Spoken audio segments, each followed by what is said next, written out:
Varicose veins కి సరైన చికిత్స కోసం సంప్రదించండి ఎవిస్ హాస్పిటల్.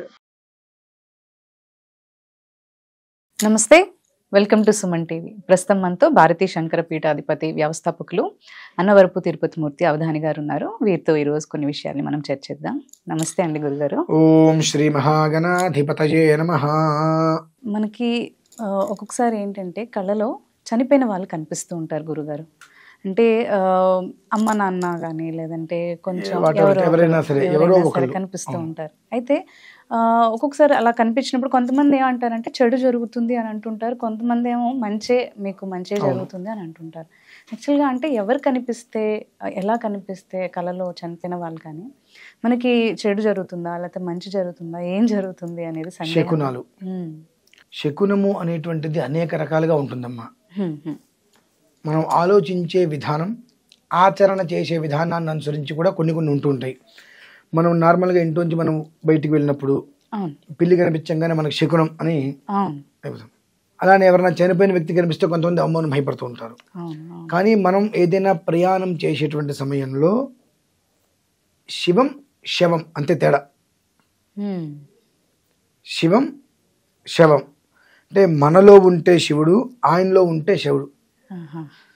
జీవుడు మనలో లేడు, వెళ్ళిపోయాడు. శవం ఆయనలోకి మన ఐక్యత వెళ్ళిపోయాం.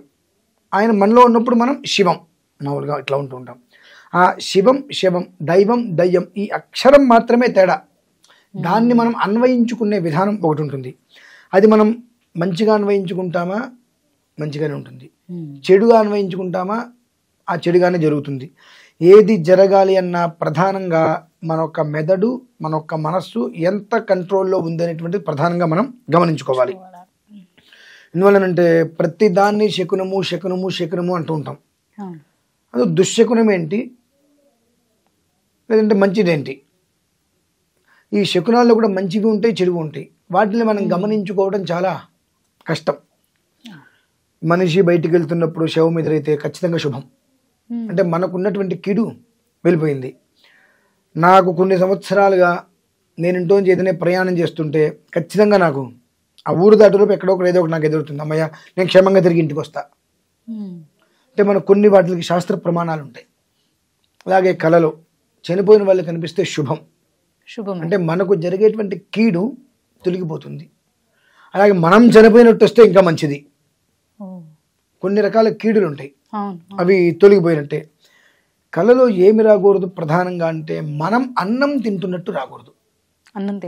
మనం అన్నం తింటున్నట్టుగా కనుక స్వప్నం వచ్చిందా మనకు ఆ అన్నం త్వరలో దూరం అవుతుందని అర్థం. దొరకలేనటువంటి రోజు మనకు రాబోతుంది అని దానికి సంకేతం.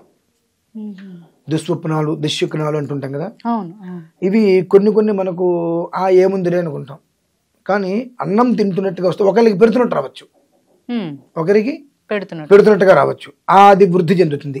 మనం తింటున్నట్టుగా కనుక కళ కంటే అది మనకు దూరం అవ్వబోతుంది త్వరలో అనేటువంటి మనం గమనించుకోవాలి. అలానే ఏదైనా ప్రమాదాలు జరిగినట్టుగా కొన్ని మనకు కొన్ని రోజులు జరగబోయేవి కూడా ముందు మనకు ఈ సిక్స్త్ సెన్స్ ఏవి అంటూ ఉంటారు కదమ్మా. అటువంటి పరిస్థితుల్లో స్వప్నంలో అది కూడా ఎప్పుడు సుమారుగా 3వ జాము 2:30 తర్వాత 4 మధ్యలో అది గోచరిస్తుంది. జరగబోయేవి ఏమైనా ఉంటే త్వరలో అవి మనకు ముందుగా కానీ అది మనకి ఎప్పుడు తెలుస్తుంది అంటే ఒక 4-5 రోజుల తర్వాత, నెల రోజుల తర్వాత మనం అక్కడికి వెళ్ళినప్పుడు అదేదో జరుగుతున్నప్పుడు ఇది ఇంతకుముందు ఎప్పుడు చేసామే అన్నట్టుగా మనకు ఒక రకమైన తీరి. నిజంగా వెళ్ళామంటే ఆ ప్లేస్కి అదే మొదటిసారి వెళ్ళింది, కానీ అక్కడికి వెళ్తుంటే చూస్తుంటే ఇంతకుముందు ఎప్పుడు మనం ఇదంతా వచ్చాము అనేటువంటి, అంటే కొన్ని రోజుల క్రితం మీకు ఒక అనుభూతి కలుగుతుంది అనేటువంటిది మనకు స్వప్నంలో భగవంతుడు ముందుగానే చూపిస్తాడు. అటువంటివి తెలుసుకోవటం కష్టం, గుర్తుండవు. ఎందువల్ల గుర్తుండంటే మంచి అనేటువంటి అనుభవించాలి, చెడు అనేటువంటిది ఇక్కడే అనుభవంలో చూసి నేర్చుకోవాలి. కాబట్టి ఏదైనా దుశ్శకునాలు దుస్వప్నాలు అయితే మనకు గుర్తుండేటట్టుగానే ఉంటాయి. అవి మనం పెద్దగా పట్టించుకోం. కలే కదా, మగత మీద ఏదో వస్తున్నాయి మనకు అని తీసుకుపోతాం. శకునం అనేటువంటిది ఎంత ప్రమాదమో అంత ప్రమోదం కూడా. ప్రమోదం అంటే మంచి చెడు ఎప్పుడూ కూడా ఒకదాంతో ఒకటి పోటీ పడుతూనే ఉంటాయి. మంచి చెడు ఎప్పుడు ఒకదాంతో ఒకటి పోటీ పడుతూనే ఉంటుంది. మన యొక్క దౌర్భాగ్యం ఏమిటి అంటే మంచి ఎప్పుడు ఓడిపోతూనే ఉంటుంది తాత్కాలికంగా. చెడు ఎప్పుడు తాత్కాలికంగా గెలుస్తూనే ఉంటుంది, కానీ దీర్ఘకాలికంగా గెలిచేది మాత్రం మంచి ఎప్పుడు కూడా. ఆ దీర్ఘకాలిక ప్రయోజనం కోసం మనం ప్రయత్నం చేయం. మనకు వచ్చే స్వప్నములు ఏంటి, దుస్వప్నం అంటే ఏంటి, దుశ్శకునం అంటే ఏంటి? పూర్వకాలంలో ఎడ్లు బండ్లో అన్ని వెళ్తున్నప్పుడు అవి స్టార్టింగ్లో నిమ్మకాయలు తొక్కిచ్చేవారు వాటి చేత. అవును. ఎందువల్ల సిట్రిక్ యాసిడ్ లాంటిది అందులో ఉంటుంది. అవి మట్టిలో బురదలో అన్నీ వెళ్తూ ఉంటాయి కాబట్టి అందులో కాస్త క్లీన్ చేయకపోతే గిట్టలు పురుగు పుట్ర వస్తుంటాయి, పుండ్లు కూడా.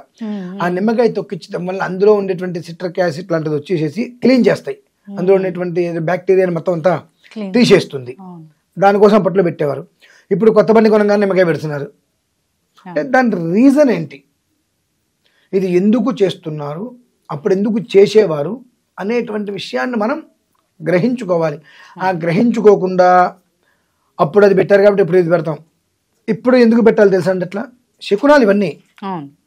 కొంతమంది ఏమంటారు, నేను బండి కింద నిమ్మకాయ పెట్టలేదు కాబట్టి నాకు అనర్థం కలిగింది అంటారు. నీకు అనర్థం కలగాలని రాసుంటే ఎట్లయినా కలుగుతుంది, ఒక నిమ్మకాయ వల్ల కాదు.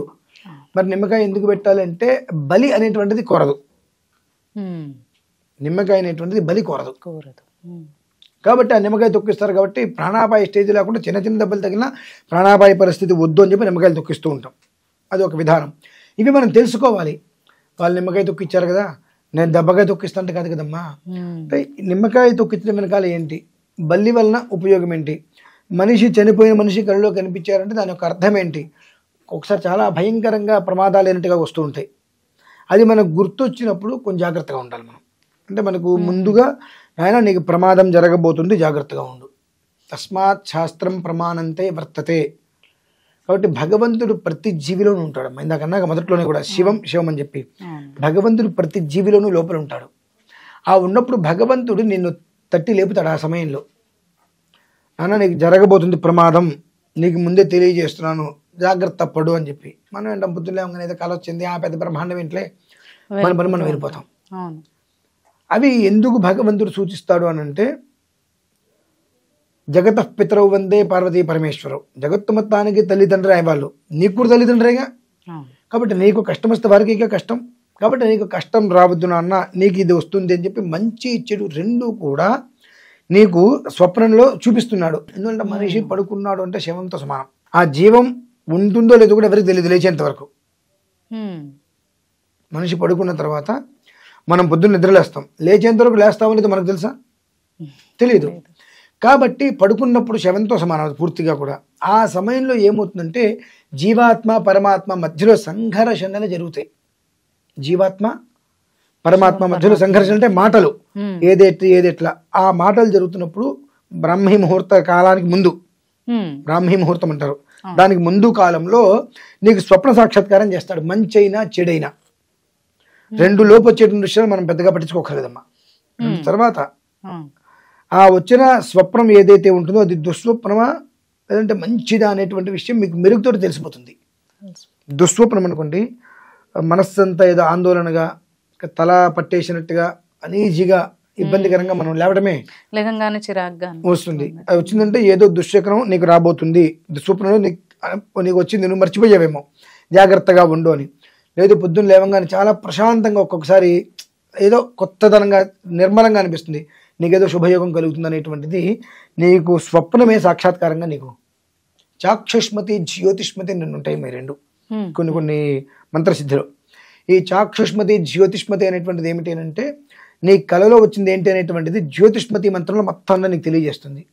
అది ఎక్కడో రేరు, కొంతమందికే భగవంతుడు ఆ యోగాన్ని ఇసుక రేణువంతిస్తాడు. ప్రమాదం అనేటువంటిది పసిగట్టే విధానం, అంటే పసిగట్టకుండా అర్థం చేసుకునే విధానం అందరికీ ఇస్తాడు.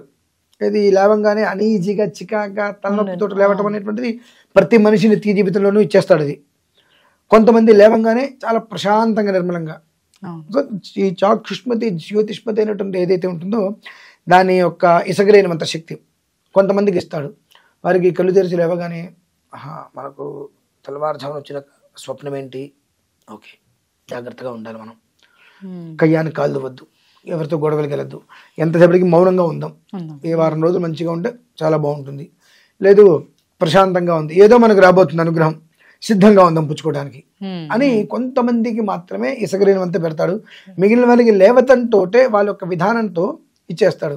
కొంతమంది మీరు కామెంట్లో ఏం చేస్తాడు, ఏదో ఏదో చెప్తాడు, నోటికి వచ్చినట్టు చెప్పాడు, రోజు మేము చికాకుగానే లేస్తాం అంటే సిగ్గుంటే అలా మాట అనుకోవడానికి. పొద్దున్నే లేవడంతో ఆ దిక్కుమాలి ఫోన్ ముందు పెట్టుకోగా లేస్తున్నాం మనం. అవును. పొద్దున్నే లేవగానే భూమిని పెట్టుకుంటున్నామా?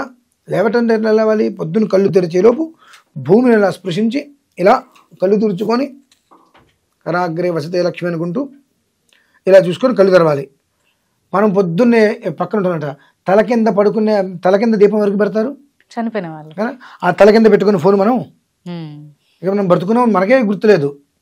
ఆ తల కింద ఫోన్ పెట్టుకొని పడుకొని పొద్దున్నే లేవగానే ఇట్టి అడుకొని అది తీసుకొని వాట్సాప్ చూడాలి పొద్దున్నే.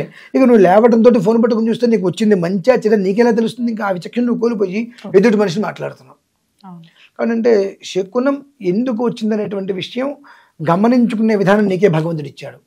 నువ్వు లేచే విధానాన్ని అనుసరించి నీకు వచ్చింది ఏంటి అనేటువంటి విషయం పర్టికులర్గా తెలిసిపోతుందమ్మా. అలాగే, ధన్యవాదాలు గురుగారు. పరమేశ్వర.